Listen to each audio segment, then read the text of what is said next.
In a world full of magic and wonder, perhaps the only thing that can bring peace and order is the King of Demons?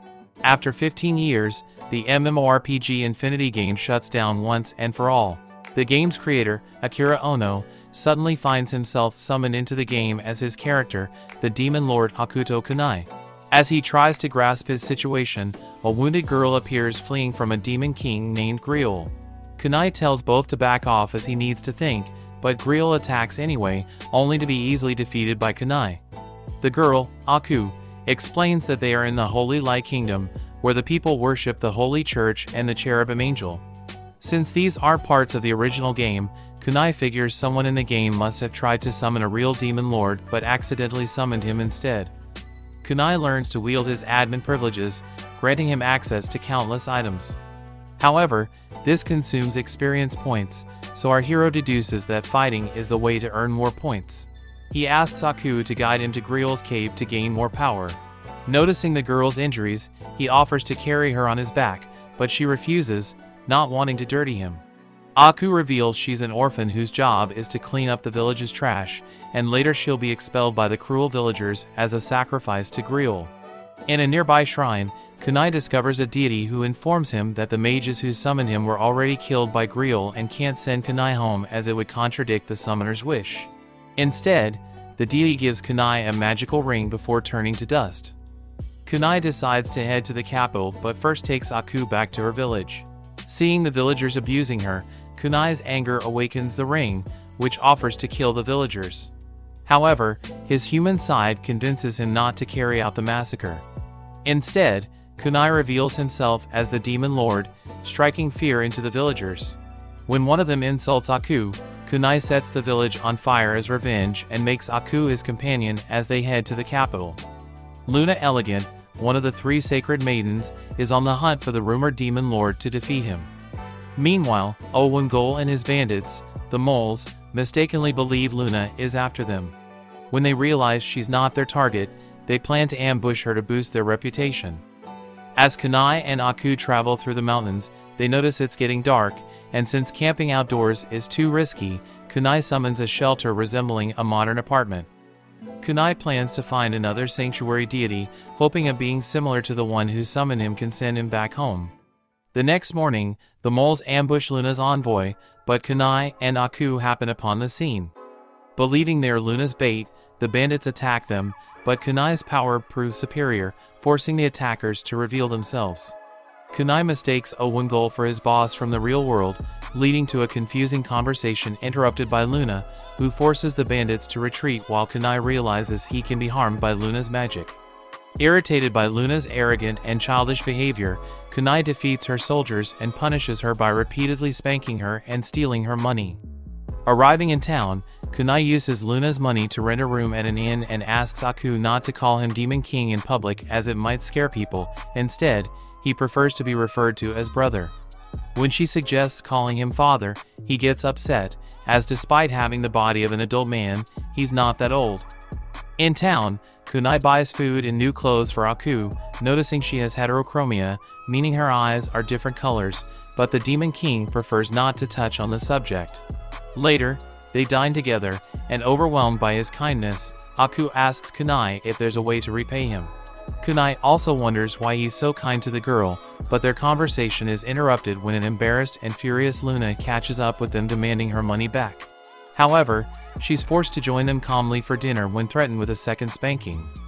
Apologizing for the scene, Kunai treats the diners to a bottle of wine, earning respect at the restaurant.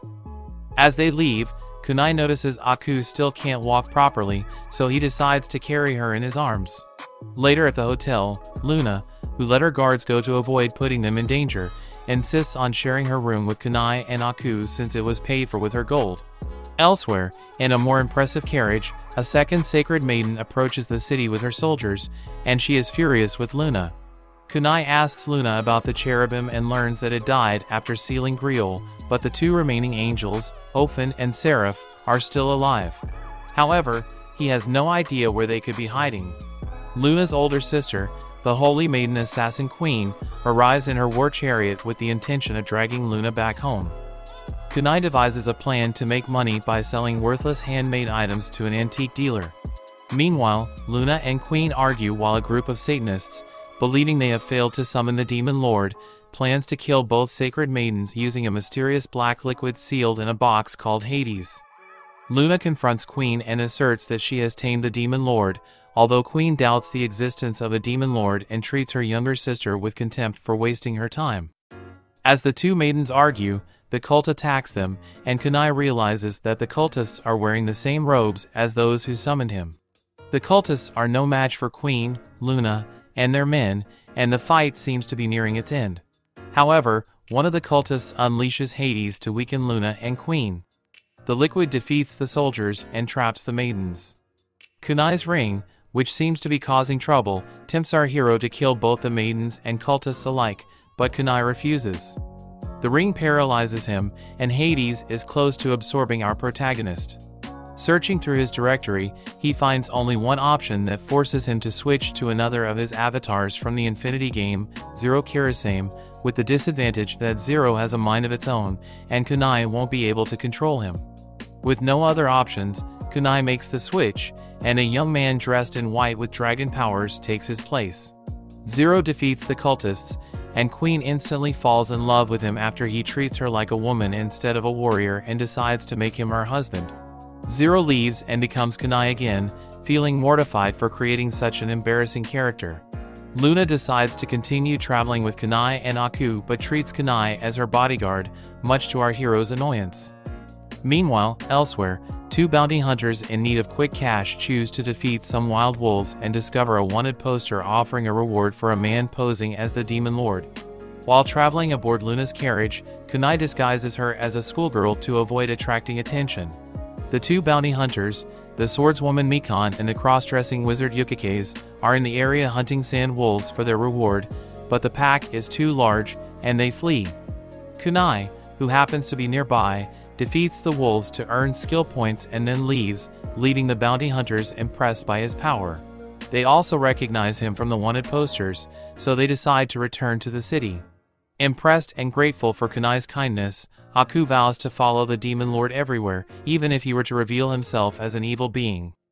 As they proceed to camp in one of Kunai's magical houses, our hero realizes that Aku's leg has healed improperly, causing her to limp.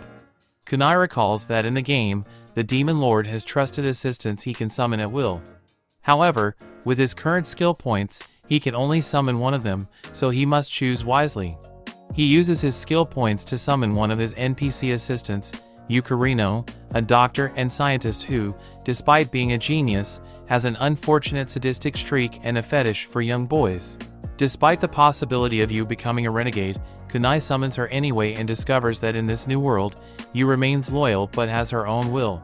Kunai decides to keep a close eye on her, forbidding her from killing anyone and revealing his situation to her, to which the doctor agrees that they are in a new situation. Still, Kunai decides he must be cautious because beyond her promises, he knows the character very well and knows she is a very unstable person, programmed to act like a mad scientist. Using her unique ability Hand of God, Yu fixes Aku's leg in no time, but she is scolded by Kunai when she asks Aku to dress like a boy. To practice walking a bit, Aku and Kunai go for a stroll, and Kunai promises her that even though she can walk, whenever she's tired, he'll be willing to carry her.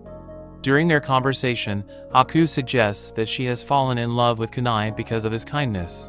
Kunai thanks Yu for her help, and her praises make the now self-aware Yu realize that this is not the Demon Lord she knew, so she experiences happiness and falls in love with him, becoming his right-hand woman. Later, while Aku sleeps, she gains a rare magical survival ability called Heroine. In a tavern in the village, Mikan and Yukikes recount how the Demon Lord defeated the Sand Wolf Pack. Yukikes falls in love with Kunai, although Mikan is irritated that they lost the reward. Meanwhile, Utopia, the founder of the Satanist cult, upon learning that a Demon Lord killed Griol, decides to appease Hades by offering all the citizens of the capital as sacrifices, while accusing Griol of being useless for being defeated by someone of low level. Kunai and the others visit Luna's province, specifically the village of Ruby, which is in poor condition because Luna has let the Holy Church manage it for her, and the maiden has no interest in either the place or its inhabitants. Kunai suspects that the church deliberately gave her the least valuable territory to indulge her and keep her content. He decides to improve the village by adding a hospital and hot springs, so he asks Luna for some land, which she readily gives him. The first part of his plan involves getting rid of the incompetent church administrator, thereby placing the province back under Luna's control. While getting to know the place, Kunai learns that the village is inhabited by a race of demi-humans called bunnies, whom the church considers inferior, along with any other non-human creature. The bunnies struggle to cultivate the poor quality land, in addition to the lack of water, so Kunai uses skill points to provide an unlimited water source and better fertilizers.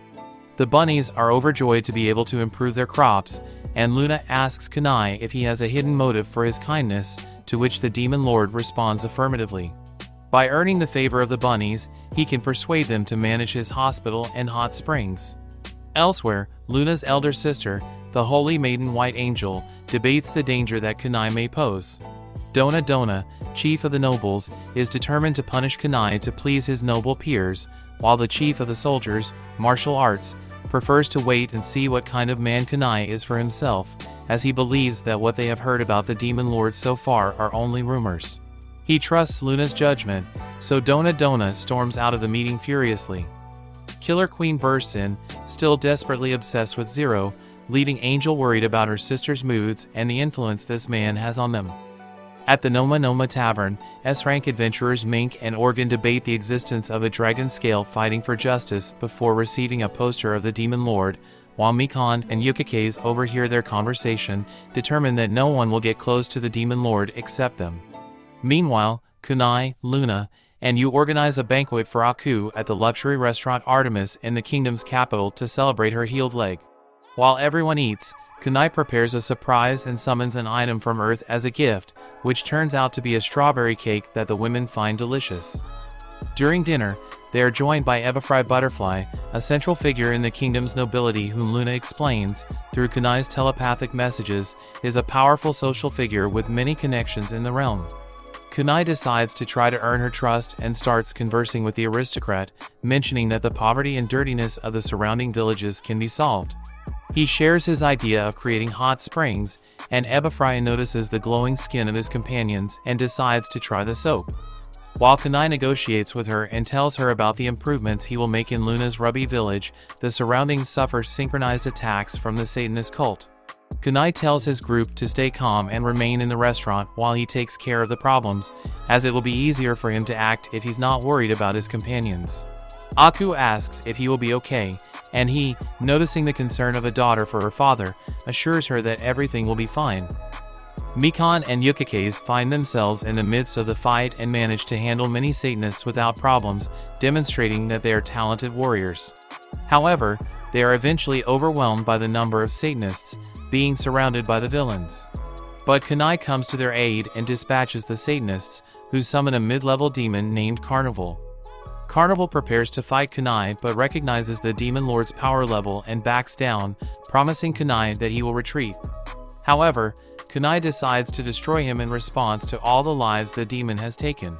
Kunai easily defeats Carnival, and the town cheers for him, recognizing him from the wanted posters as the Demon Lord. Yukikaze confesses her love, and both she and Mikan decide to follow his leadership. When Utopia learns of his men's failure, he sends a girl named Tron to deal with the Demon Lord once and for all. Tron doesn't seem too thrilled with the order but obeys it. As the city sinks into panic, the nobles continue with their dinner, convinced that it is their duty as nobles to remain calm. Carmilla, an assassin disguised as a clown who calms the nobles, approaches Kunai's group with the intention of poisoning them. But Yu scares him off with a magic trick that involves amputating his arms and reattaching them. Yu passes it off as a trick but then whispers to the clown that he can smell the poison in his pockets and that the next time he sees him, he'll dismember him alive. Elsewhere in the capital, Killer Queen, Mount Fuji, and Martial Arts eliminate a horde of undead, and Mink defeats another group of Satanists while healing church members. The surviving cultists regroup and at the cost of their lives summon the demon prince Oruit as a last resort. Oruit fights the warriors, and despite having greater power, the combined efforts of Queen and Mink give him a hard time. But the battle ends when Tron spills Hades liquid over the fighters, weakening the fighters, who are at the mercy of Oruit, who overwhelms all the combatants and destroys Angel White's sacred barrier.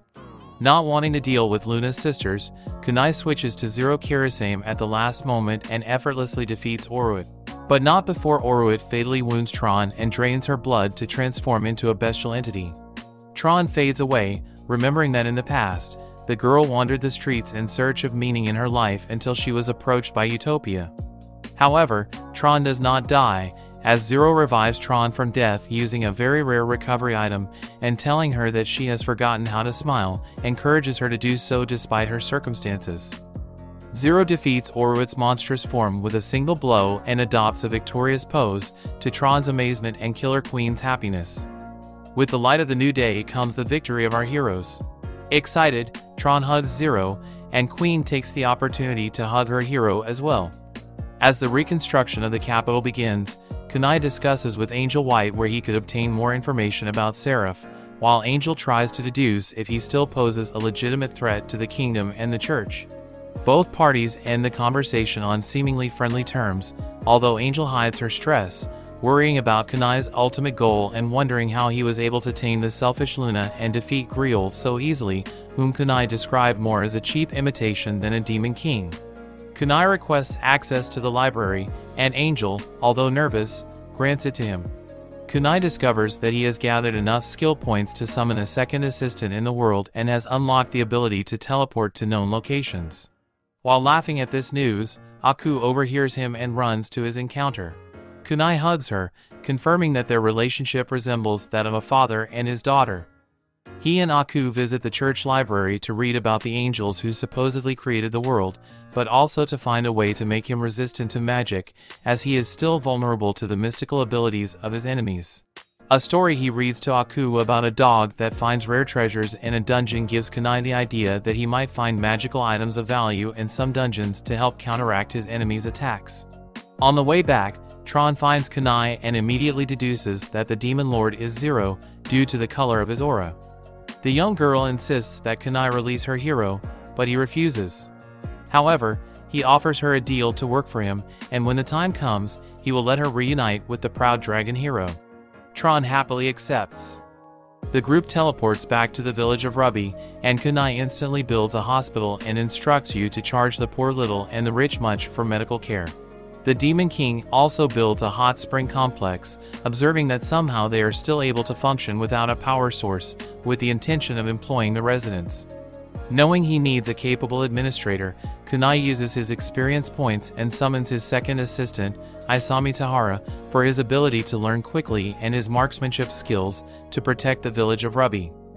Isami Tahara is summoned by Kunai late at night, and he is immediately surprised by the unfamiliar world around him. Isami is taken to the complex and informed of the situation.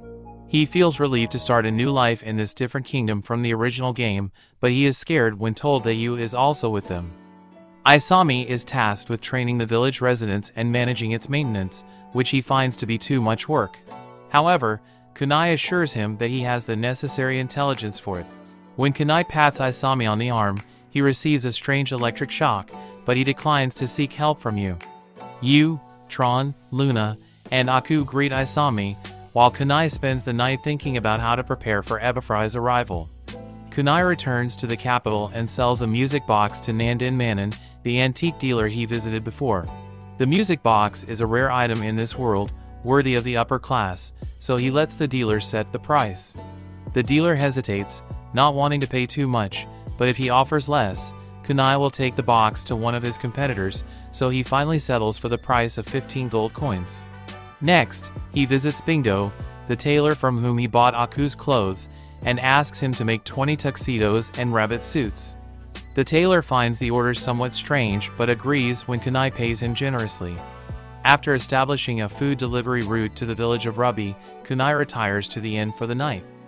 At the hotel, Kunai transforms into Zero Kirisame for a while and reflects on the time when he used to play as him, setting the goal of being able to control Zero's form and transformation at will. A week later, Ebifrai arrives at the renewed village of Ruby. She brings with her Commando Sambo, a retired soldier who suffers from blindness after being attacked by a demon, forcing him to retire from the battlefield. Sambo and Ebifrai discuss like old friends, and Kunai recommends Yu to cure his blindness. Inside the hospital, the doctor examines Commando Sambo's eyes and decides that she doesn't need to use her magical powers, as eye drops will suffice. Yu applies the eye drops, and the enchanted Sambo regains his sight. Delighted, Ebifrai pays Yu with a sacred Lambda coin worth 100 gold coins, telling her that the coin is worth less than the debt Sambo owes her for introducing him to the doctor. The two women laugh, and Kunai proudly watches as the doctor earns the favor of the aristocrat. Flashback time. 10 years before all the crazy stuff happening now, we see 6-year-old Luna and her buddies sprinting to some noble's mansion to snag some bread. But guess what? The snooty nobles shut them down. Luna, fiery as ever, vows to become a holy maiden when she grows up and give those snobs what they deserve. They laugh it off, but Luna's dead serious until her friend pulls her back from going too far. Fast forward 2 years, Luna's getting trained up at the church. She even tries to make her friend her servant, but the priestess drops a bomb. Her buddy and fam got axed for being half-human, a big no-no according to the church's rulebook. Luna's heart breaks, but she just bottles it up. At age 10, Luna officially becomes a holy maiden and gets her own gig ruling over Ruby Village. But deep down, she still wishes she could have saved her friend. And just when she's lost in thought about it, Kunai and Ebifrai show up at the hot springs. Luna gives Ebifrai the grand tour, and her enthusiasm tips off Ebifrai that Luna's got a little crush on Kunai, who's totally flustered about it. In the end, Ebifrai decides to stick around Ruby Village. Meanwhile, Angel catches wind of Ebifrai's Vaki in Ruby Village and thinks Kunai's behind it all. But Queen's not sweating it. She's convinced that Luna's caught feelings too, and she's just hoping Angel finds love herself, all while redeclaring her love for Zero. Isami and Yu are deep in planning mode for the village's future, but things get complicated when they try to move buildings around. Yu suggests getting Ebifrai's input, but Isami's not about to let nobles call the shots. He's gonna do things his way, even if it costs a little extra. Later, Kunai gets an unexpected full-body exam from Yu, and he bolts out of there. That night, after a soak, Aku cuddles up to Kunai, and Luna joins in too, making some flimsy excuse to be close to him. Kunai dips out of the village to explore the capital again, leaving a note for Luna and Aku telling them not to come looking for him. Yukikaze and Mikan bump into him there, and Yukikaze insists on taking Kunai to her favorite tavern, Noma Noma, where everyone showers him with food and drinks to thank him for taking down Carnival. Mikan's not too thrilled about it, but her friend's insistence wins out. Inside the tavern, Kunai is hailed as a hero by the villagers, who ply him with drinks and thank him for helping against the cultists. Disturbed by Yukikaze's flirtatious behavior, Kunai admits he's not familiar with the customs and adventurer system of the land, so the two young women explain how it all works. They tell him about the guild taking requests and fees, selling monster parts, rankings, other guilds vying for high-rank adventurers' attention, and mercenary work. Kunai compares the whole business to pro sports and notes the relative instability of the occupation. Yukikaze also mentions how the ongoing state of war makes traveling through northern territories difficult. They also explain item classifications: normal, solid, high-end, unique, legendary, each with its own magical abilities, with legendary being the weapons used by holy maidens. When Kunai asks if you can buy magical items, the girls explain you can, but they're mass-produced and not very effective. Kunai decides to travel north, and Yukikaze volunteers. Kunai figures he needs an experienced guide. Meanwhile, back at the church, Angel White's anxiety hits critical levels, and she uses her Omega staff to teleport to Luna and rescue her, but she's bewildered to find Ruby Village thriving. Isami encounters Angel and mistakes her for a hired mage to help out, putting her to work transporting a supply of magical crystals. Angel ends up running into Luna, who surprises her with her unwillingness to leave. When Angel insists on rescuing her sister, Luna tells her she's happy, seeing the city become a better place. Feeling even more confused, Angel watches her sister interact with a demon like Tron and is forced by Luna to let Kion and Momo accompany her to the baths. Believing it's her last chance to pull Luna away from Kunai's influence, Angel explores the baths and is surprised to find someone waiting for her. Angel reluctantly joins Kunai at the end of the baths, feeling uneasy about the situation. Feeling embarrassed and nervous around Kunai, Angel tries to interrogate him about his intentions to deceive Luna and Ebifrai. As they talk, Angel gets frustrated and breaks down, admitting she's incompetent to manage the kingdom on her own.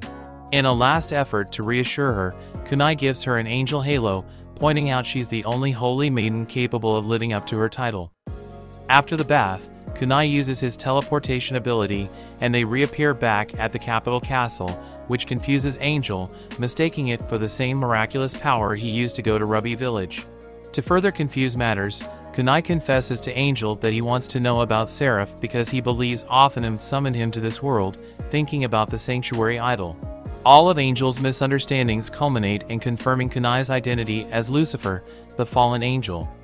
As Kunai bids farewell, a smitten angel promises to guide him to become the angel he once was. That night, knowing Kunai will leave the next day to explore the new lands, Aku bids him farewell, promising to wait for him. Luna and Tron also bid temporary farewells, and the four share the bed at bedtime. The next day, Kunai leaves Isami and Yu in charge of the village while he heads to the northern city of Rookie with Yukikaze and Mikan. Both Yu and Isami emphasize how different this Demon King is from the one they once knew, hoping for his swift return. Upon arrival, they're greeted by a group of heroes led by a young, overweight man dressed suspiciously modern, who seem to have been expecting them, surprising our protagonist.